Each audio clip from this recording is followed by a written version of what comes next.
Mhm.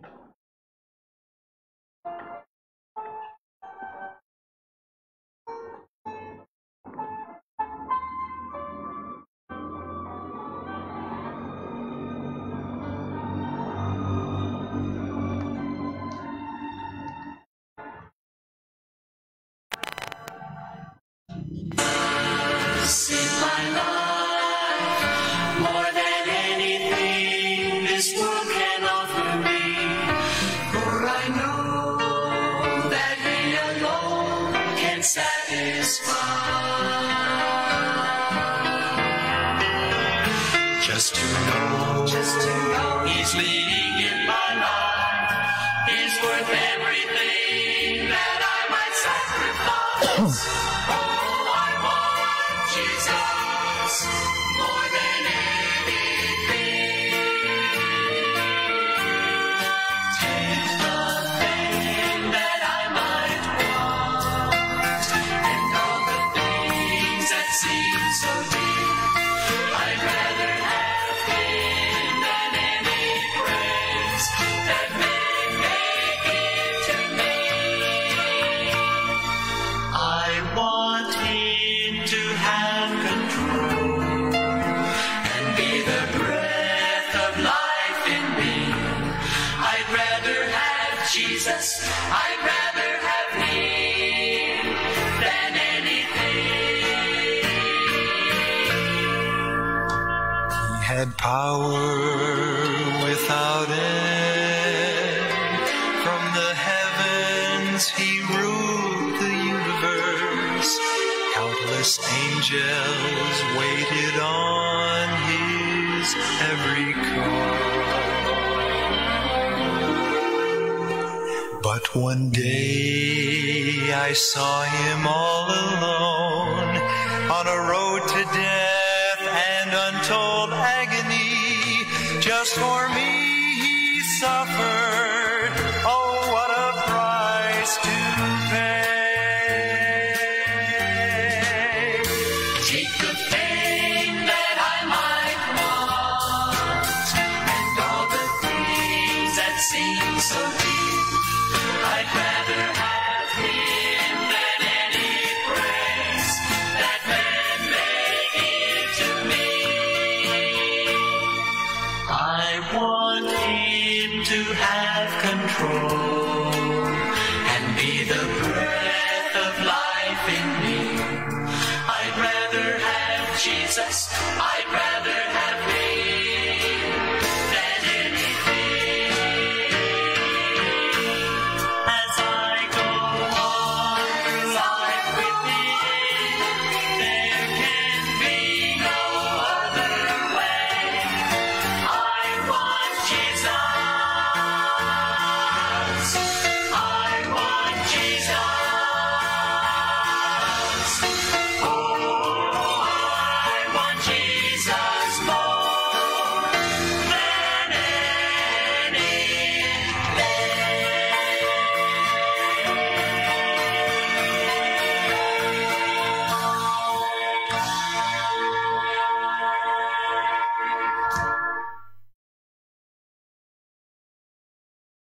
Okay, good morning po sa inyong lahat. Kumusta po tayo sa araw na ito ng Lunes? November 30 na po tayo.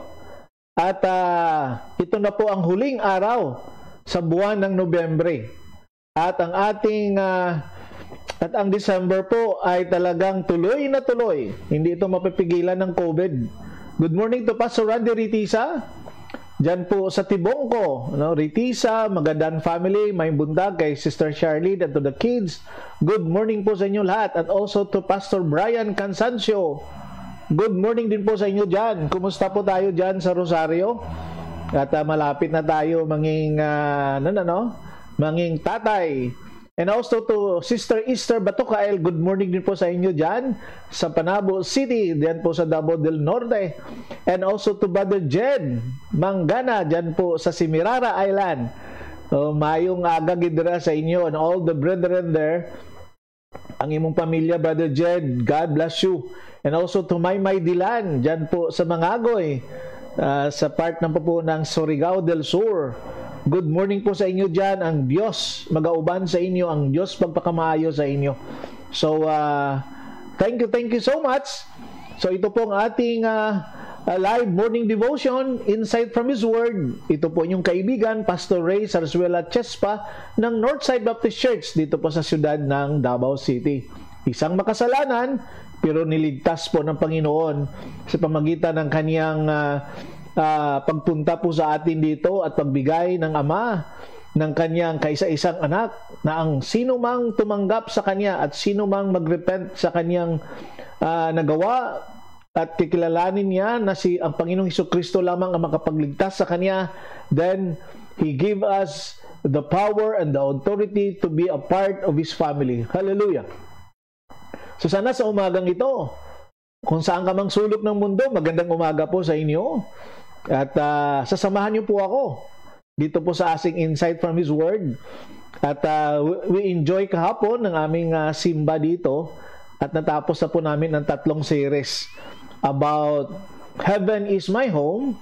And then ang last po is the rapture. Okay, heading to heaven. At pasalamat po ako kay Pastor Sira Josep na nag-share po ng message na yan, no? At salamat, talagang we enjoy because we talk about what is heaven. Ano ba ang meron sa langit? At ano ba ang sa imagination natin through the book of Revelation, di ba? Na sinasabi po dyan about heaven. And then, pinakita sa atin ang structure, di ba? Ang size, ang materials na ginamit. Wow! Talagang makikita mo. But sabi nga yan, patikim pa lang yan. But ang pinakahintay po natin yung tinatawag the rapture. Ang rapture po sa kasikan coming ay magkaiba po yun, ha? Okay? Ang rapture po talagang uunahin yung mga patay, yung mga anak ng Diyos, kung saan man sila nailibing or nasa dagat ba or sumabog ba ang kanilang sinakyan, uunahin sila. At yung mga buhay naman ay isusunod po yun at magkita-kita po tayo doon sa air o sa clouds. And then, samahan tayo ng Panginoong Hesukristo. And good morning also to my ihada, no? Sa kay Bing Berdos, I will pray for you. No? I will pray for Don. So, Don Berdos, nasa hospital po siya ngayon. Bing, be strong. Bing, salig lang sa Ginoo, no? Kaya ang Ginoo man ang nakahibalo sa tanan. Ang ato, mag-aampo kita. Isalig na to ang mga doctors, ang mga gamot na kailangan niya. At we will pray for your financial also, no? I know na ang Ginoo yun mag-provide, ana. And also to Brother Nelson Rafols, dyan din po sa Tagum City. Mayong buntag dira sa imo, Brother Nelson, no? And also to Ruth Iguna. Okay, Ruth, may buntag dira sa inyo sa Tibongko. God bless you. Okay. So ang Diyos magpakamaayo sa tasatag. Sabing, I will visit you today, no? Punta ako diyan sa Tagum to visit my ihado. Talagang I could still remember na nung namanhikan ng aking ihado si Don Berdos. Pumunta po kami sa Sambuanga, Sibugay. Yan, doon po sa kanila ni Bibing. At talagang isang mahabang biyahe po yun. No? Kasama kami ni Pastor Bibot Compisino at saka si Pastor Dumlao. No? Kami ang humarap sa mga parents ni Bibing doon. No? So, what a privilege to visit that place. Imelda, I think, no? Imelda, Sambuanga, Sibugay. Bing, be strong. And also to my Maninoy, Engineer Felix Oxinia, good morning po sa inyo dyan sa Calaca, kasama si Maninay Luz, and all the brethren there. Okay, ang kasamahan mo dyan sa trabaho, magandang umaga po sa iyo, Ninong dyan, no? And thank you, Maninoy, sa imong bulig gid sa amon. God bless you. So, ang ating pong meditation sa umagang ito ay nasa, and also to Brother Julius Induyon, good morning din po sa inyo dyan sa Lingig, no? Surigao del Sur. Sorry na hindi talaga natuloy yung pagbisita namin dyan, but let us wait for God's timing. No? Maganda po yung naghihintay ka at yung walang sagabal. No? We will pray for that, na talagang bibisita kami dyan sa inyo sa Lingig with my family. No? Kung hindi ngayon sa month ng December, maybe next year talagang pupunta kami dyan kasi magandang lugar dyan. So good morning po sa inyo dyan. And also to Sister Jinky Induyon, and to your family, Brother Julius, good morning. Ingat ka po dyan sa trabaho mo, no? Bilang isang frontliners. And also to Pastor Raul Banilla. Good morning daw sa inyo, Pastor Raul, and all the brethren sa Lingig. And also diha sa Mangagoy Fundamental Baptist Church, sa kay Pastor Espero, Pastor Rinan, okay? And all the brethren there. Magandang umaga po sa inyong lahat dyan. Okay? So, ang ating pong meditation sa umagang ito ay na Psalm 63 na po tayo. No? At ang Psalm 63 po ay mayroong 11 verses. At tingnan natin po yun, basahin natin yan, at makikita natin dito na kung paano ang mga sitwasyon na naranasan ni King David. No, King David is the one who wrote this chapter. So ilang chapter na. To Ma'am Roslyn Bagi, good morning po dyan sa Magsaysay sa Carmen. May buntag dira sa inyo and to your family. God bless you all. So the Psalms of David regarding a time when David was in the wilderness of Judah. So nasa Judah naman siya nito, no? Nasa wilderness siya when he wrote these Psalms. So 11 verses lang po ito. Basahin ko po ito para sa inyo. Oh God, you are my God. I earnestly search for you. My soul thirsts for you. My whole body longs for you. In this parched and weary land where there is no water. Talagang ganun po ang wilderness, no? Mahirap ang tubig. So sinasabi dito ni David, ano ang kanyang eksperyensya? I have seen you in your sanctuary and gazed upon your power and glory. Your unfailing love is better than life itself. How I praise you. I will praise you as long as I live, lifting up my hands to you in prayer. You satisfy me more than the richest feast. I will praise you with songs of joy. I lie awake thinking of you, meditating on you through the night, because you are my helper. I sing of joy in the shadow of your wings. I cling to you. You strong. Your strong right hand holds me securely. Verse 9, but those plotting to destroy me will come to ruin. They will go down into the deeps of the earth. They will die by the sword and become the food of jackals. But the king will rejoice in God, and all who swear to tell the truth will praise him, while liars will be silenced. May the good Lord bless the reading of His Word this morning. Okay. Wala ng sounds?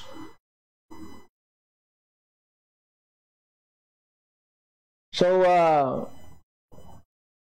good morning to Bakat nga Magayon. Yeah, Jocelyn Magayon. Napay nga one sounds. May sounds, Tingnan mo ano mo dyan. Okay, yes, Brother Julius, no, we will pray for that. Yes, in His perfect time. Talagang I like that praise. In God's perfect time. Yan. So, alam natin, pag ang Panginoon na ang ang tawag nito, ang maggawa ng aksyon. Talagang tuloy-tuloy na po yun. Okay? So, let us pray. Lord, thank you for this morning. Salamat sa iyong bigay na panalangin, blessings sa amin sa umagang ito ng Lunes, November 30. Thank you, Lord, for kahapon. Salamat sa pagtulog. Salamat sa pag-privilege na nakasimba po kami kahapon. We're able to listen to your words, to have a fellowship with one another. And others, kahapon pong ibang mga churches nag-celebrate ng Thanksgiving. Oh Lord, hoping and praying that every day will be a Thanksgiving in our lives. Thank you, Jesus, for your provision na binigay mo po sa amin sa araw-araw. Thank you for using your children. Thank you, Lord, for their generosity and love. Lord, I've been praying for Dawn Berdos, Panginoon. Lord, hawakan mo kanyang buhay. Pagalingin mo siya, Panginoon. Bigay mo, Panginoon, ang kanilang mga pangailangan. Nasa hospital po siya ngayon. Ang Tubing, the wife, maihada. Lord, palakasin mo ang kanyang loob at magtiwala siya sa iyo. Lord, I know na walang imposible po sa iyo, but your will be done. Ikaw may hawak ng buhay namin, Panginoon. At ikaw ang may karapatan na kukunin ito. Lord, help us to be prepared. Help us to have relationship sa iyo. We talk about heaven, we talk about the rapture or your second coming. Lord, we're excited to that. Because up there, you prepared a place, you prepared a room for us, your children. So we are celebrating for that. You are preparing us as we worship here down below. You are preparing a place for us up there. So Lord, tulungan mo kami na maintindihan po namin ang mga bagay na yan. At masigurado namin, Panginoon, na meron kaming relasyon. We're able to repent from our sin and receive you as our Lord and only Savior. And to realize that in this world without you, life will be useless.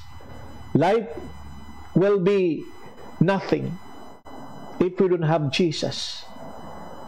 So Lord, I pray for Ihado Dawn. Pagalingin mo siya, Panginoon. I pray also for my Maninoy and Maninay, Felix Oxinia, Panginoon, doon po sa Kalaka. Oh Lord, bless them. I know that your name will be glorified through their lives, through their generosity. Lord, palaguin mo kanilang business. Alam ko po na talagang apektado sila. Ingatan mo kanilang health, Panginoon, ang kanyang trabaho ni Maninoy Felix at ang kanyang family. I pray also, Lord, for Tutong Dilcano. Salamat din, Panginoon, sa kanyang tulong sa amin. Continue to bless him, Lord, ang kanyang kapatid na may cancer, Panginoon. Alam namin, Panginoon, na ikaw ang magbigay ng lunas at ang kagalingan na gumaling sa Panginoon. I pray also for Sharon Gabion. Continue to bless her, Lord, doon po sa Las Vegas. Kanyang trabaho na makabalik sa Panginoon. I pray also, Lord, for the Magayon family. Ma'am Jocelyn dyan po sa Panabo. Bless her, Lord. Induyon family, Brother Julius, Sister Jenky and their kids. O Lord, ingatan mo po sila. Provide mo ang kanilang pangailangan. Pastor Retisa, si Charlene and their family. O Lord, have mercy on them. Brother Nelson Tupas, Raffles, Panginoon, doon po sa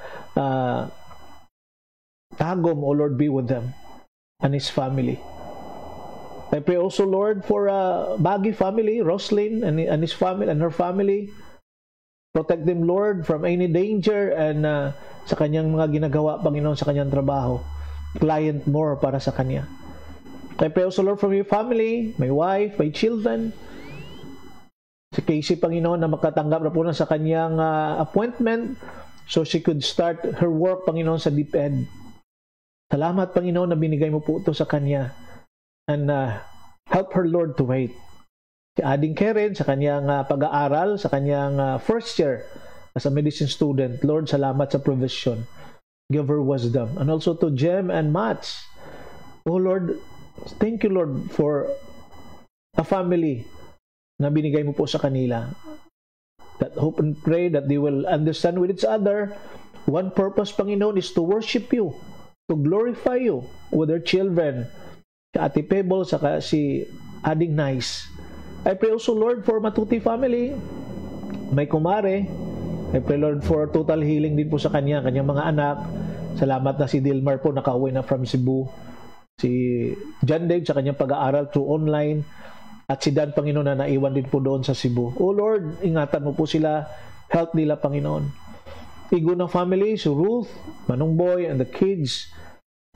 Maricel and GR and their children, Panginoon. Oh Lord, be with them. Amar family, si Nelson, si Grace, si Tipay, si Z, at si Janelle, si Gain, Panginoon, si Ebon Day. Oh Lord, be with them. Ingatan mo sila, Panginoon. And also being praying for Ate Betsy, Claro, Panginoon. Ingatan mo rin po siya. And all of us. Sana po ang iba po na maka-join na rin po sa amin sa pag-simba. Oh Lord, have mercy on us. I pray also for Pastor Elmer Ponce sa States. I know that they're celebrating Thanksgiving doon last week, Panginoon. I pray for our government, our president. Give him wisdom, and the cabinet member, Panginoon. Mga frontliners namin, nandito ni po sa Davao ang aming mayor, Inday Sara Duterte, Panginoon.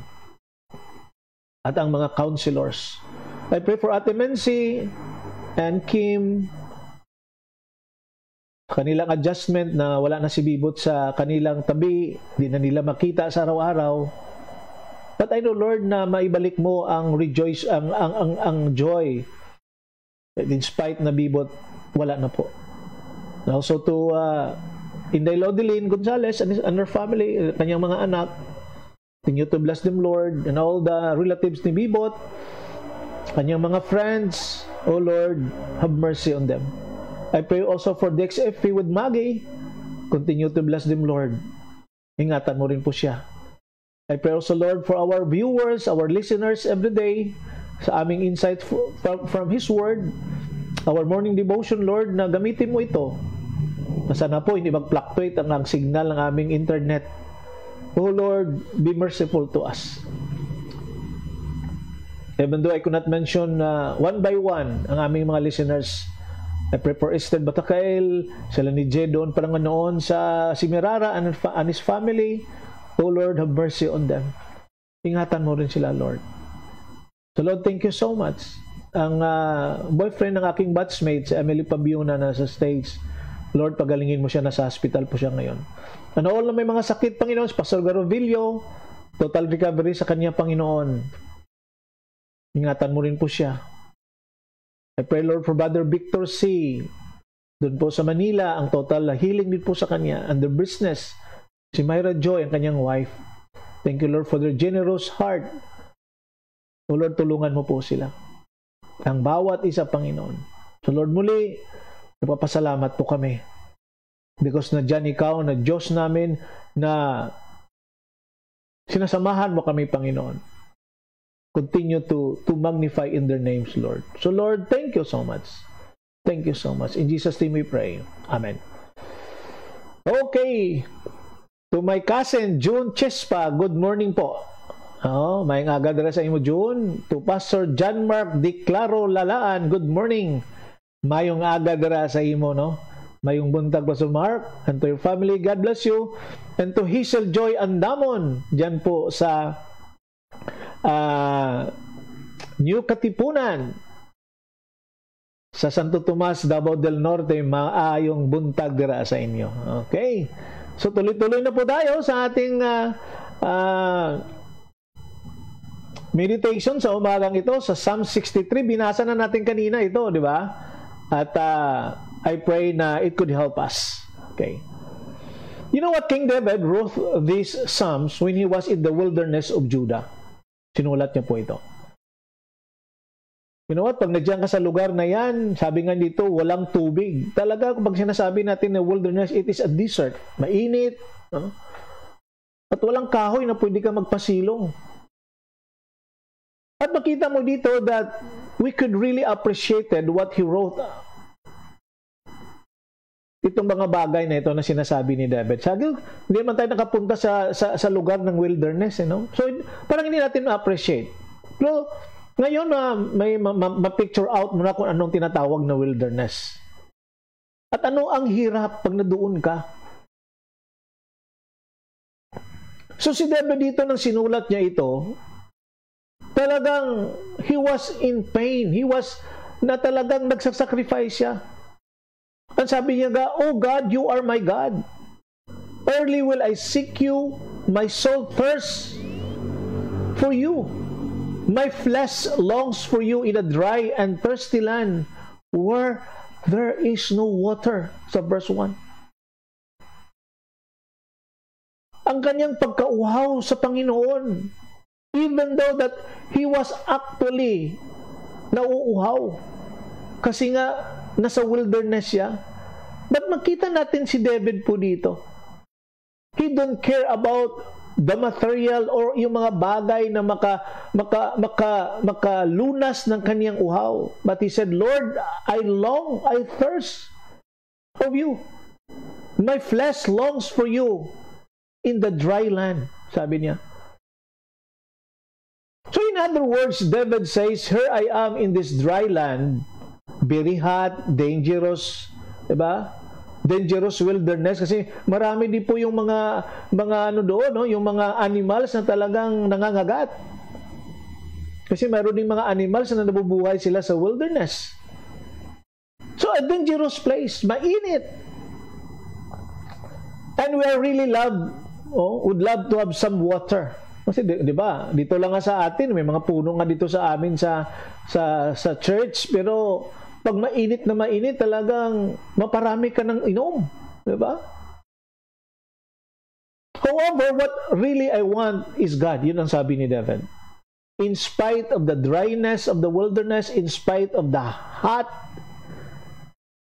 weather, dangerous place, but sabi niya, "Lord, I long, my flesh longs for you.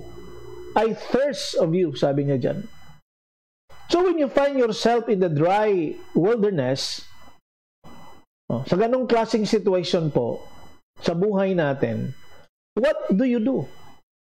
Pag-ilagay natin itong experience ni David in our own lives. We are in the wilderness where very hot, very dangerous sa buhay natin. What will you do? So we should follow the stages in David's experience. First, he seek God. Hinanap niya ang Diyos. Di ba maganda? Of all our crisis in life and problems, before going to others, unahin natin ang Diyos. Siya ang una na pupuntahan mo at sasabihan mo kung ano man ang mga hinaing sa buhay mo. Before mo i-share sa kaibigan mo, why not share it to the Lord? David, when he encountered dryness, when he encountered the dangerous situation of his life, ang sabi niya, "Lord, I want you." So, David, he seek God. He wanted to see God's power and glory as he had seen in the sanctuary. Nasabi niya, nakita niya sa sanctuary, the place of worship. Nakita niya doon ang kapangyarihan ng Diyos. Nakita niya doon, kung sa Bisaya pa, ang kahimayaan sa Diyos. Diba? He wanted to see the wilderness turn into a sanctuary. Pwede ba ganun yun? Can we worship God na dangerous ang area, mainit ang lugar, diba? Very dry ang lugar. But David turned the wilderness into a place of worship and praise his God. Na ibig sabihin ng kapatid, na kung mayroon tayong maranasan na mga problema sa buhay natin, mga trials in life, people hates us, marami tayong pagkakautang, di ba? May mga crisis, may mga sakit ang ating mahal sa buhay. At sabi doon ni David, I will turn this crisis into worship. Mahirap, di ba? But only the grace and the mercies of God na na magawa po natin yan. Na sa mga problema na ma-experiensyahan natin as of now, itong crisis na ito, we will turn this pandemic into worship. Diba? David had been in tabernacle.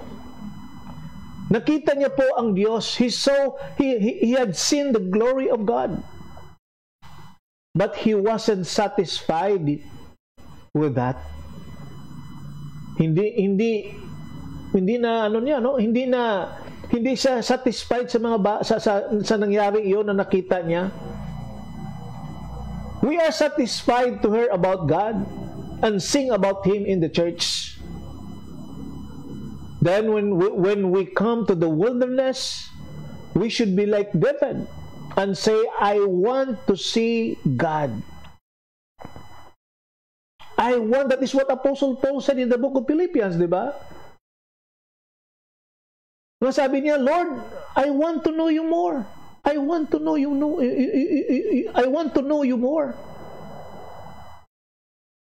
I want to see God's glory through the wilderness experience. Na para bang sa kagipitan, sa mga problema, faithful pa rin po tayo na sumasamba sa Diyos.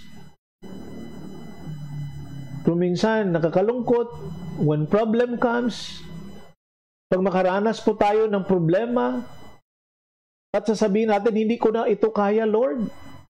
Minsan, lumalayo tayo sa Panginoon. Nahihirapan tayo sumamba at nahihirapan tayong ipapurihan ang Panginoon in spite of those bad experience sa buhay natin. Kinuha ang mahal natin sa buhay, nawala ka ng trabaho, diba? Nagkasakit pa yung kamag-anak mo o membro ng family mo. Marami kang babayaran. Palaging bumibisita si Judith saka si Jonah sa buhay mo. Oo, kapatid, David, of all those experience sa buhay niya, ang ginawa niya po from those experience, ginawa niya pong worship na makasamba siya in spite of those. So the next po na makita natin dito, not only that he seek God, but he blessed God in verse number 4. Thus I will bless you while I live. David also is satisfied with God. You know what? Satisfaction doesn't come from circumstances on the outside. I want to repeat this one. Satisfaction, contentment doesn't come from circumstances on the outside. It comes from blessing on the inside. Hallelujah.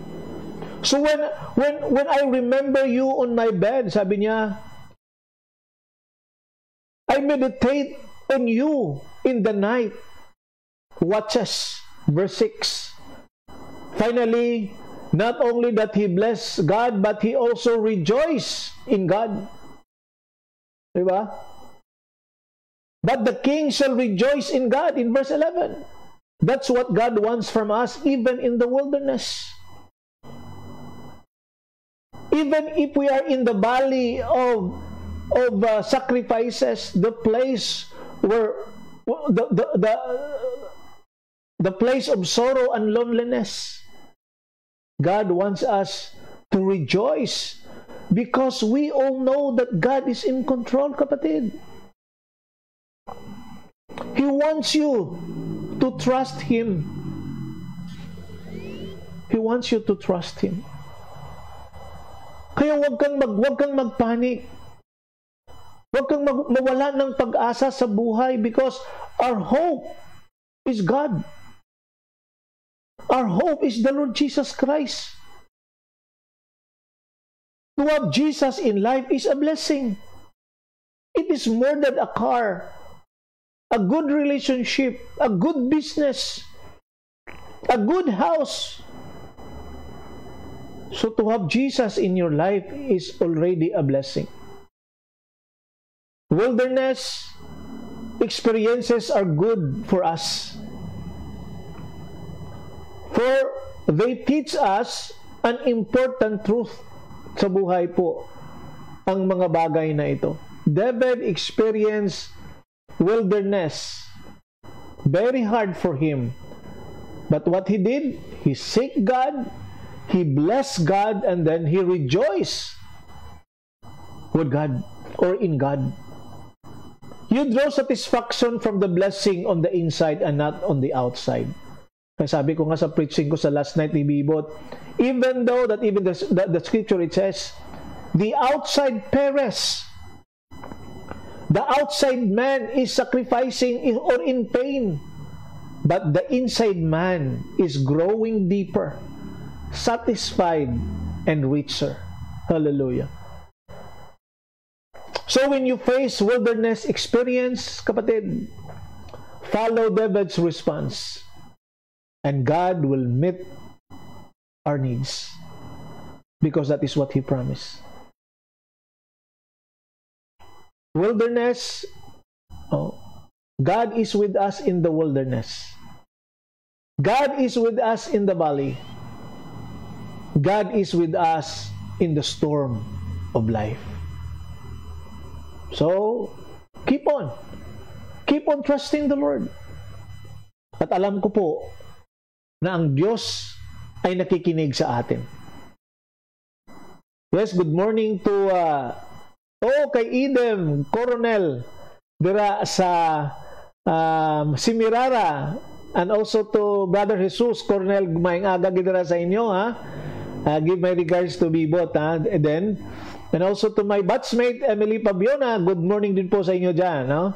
At hindi pala kami friend ni Idem, I will going to and also to Pastor Kapagi, good morning dira sa inyo sa Simirara Island. And also to my ihado Janay Serhas dira sa Panabo City, mayong aga, good morning din po sa inyo dyan. God bless you. Sana po ang ating meditation sa umagang ito nakabigay po sa atin ng strength at ma-edify po tayo through the experience of David. Diba? So, sabi nga nila, the best lesson in life is our experience. Experience with the Lord. Ano bang experience mo sa Panginoon? When you face wilderness, when you face the valley before you reach the mountaintop. Diba? Kapit lang tayo sa Panginoon at maging tapat tayo sa Kanya kasi tapat po siya sa atin. The rapture is very near. Ano pa ang response natin dyan? What is your response? Sana po sa umagang ito, maging seryoso na po tayo sa Diyos. Maging mauna na po ang ating mga... Thank you kay Eden, ha? Thank you for accepting me. Kumusta ka mo dira sa Simirara, no? Sana when the pandemic will be finished, magbisita gid ako dira sa inyo sa Simirara. The only thing that we have in this world is Jesus. So we should anticipate heaven, and we should announce the truth about heaven. And we'll continue to share the gospel because that is what the Lord wants us. Tayong mga anak ng Diyos, ang sabi niyan, go and make disciples. Hindi po yun ang go. Going. Ang pinaka-importante po dyan. Ang pinaka-importante po dyan ay to make disciple. Ang ibig sabihin po natin, we will share the gospel to others. Na kahit po sa ating mga Facebook, instead ko ano-ano ang i-share natin sa ating Facebook, why not share the gospel? So I always encourage you to share this video or this live to your wall. Okay? Para marinig nila. Hindi na kailangan ikaw pa mismo ang magsasalita dyan. You could share. Diba? You could do the watch party. Yan. At salamat sa mga nanonood po dito sa Insight from His Word, no, sa ating morning devotion, na sinishare nila itong video na ito sa kanilang wall. At alam ko po, mayroong nakikinig dyan. At hindi naman natin yan po trabaho ang pag-convict sa kanila because it is the Holy Spirit's work. That, anong sabi ng Book of Romans? Faith cometh by hearing. So, or by reading the Word of God. So, paano sila makaano na? Kasi yung pinalabas natin dyan, mga TikTok, di ba? Kung ano pa ang pinopost natin sa ating Facebook. So, why not share the Word of God? Why not share the gospel to the lost? May the good Lord bless the reading or our meditations this morning. Kita-kita naman tayo bukas po. Alas 8 naman po tayo. Monday to Saturday po tayo. So you could share this or you could watch this sa ating YouTube channel kasi ina-upload ko po doon o dina-download ko doon. So let us kindly pray for us. Yes, thank you Lord na maayo lang sila mga Cornell family dira sa Semirara. No? Kumustang panahon dira? Maayong aga dira sa inyo sa mga Kristohanon sa Semirara Island. Okay, Semirara Full Metal Baptist Church. Good morning din po sa inyo dyan at sa New Journey. Okay? So, God bless you. Ito pong inyong kaibigan, Pastor Ray Sarsuela Chespa ng Northside Baptist Church dito po sa siyudad ng Davao City. Kita-kita tayo bukas ha. I'm going to share to you itong awit na ito na kinanta ng aking kaibigan on the last day sa kanyang buhay dito sa mundong ito. Okay? At okay, saglit ha. Sana po, maano nyo itong awit na ito. Okay.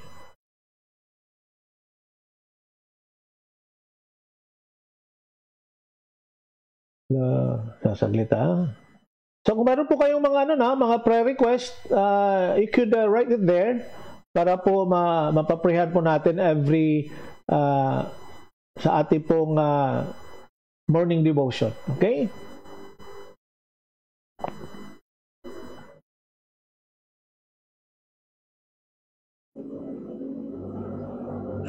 I am thinking Thank you po, and God bless of you. that beautiful land I shall reach when the sun goeth down.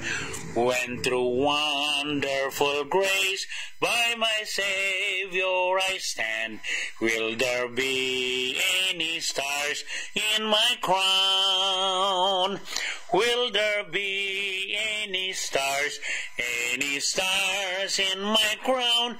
When at evening the sun goeth down, when I wake with a bliss in that mansions of rest, will there be any stars in my crown?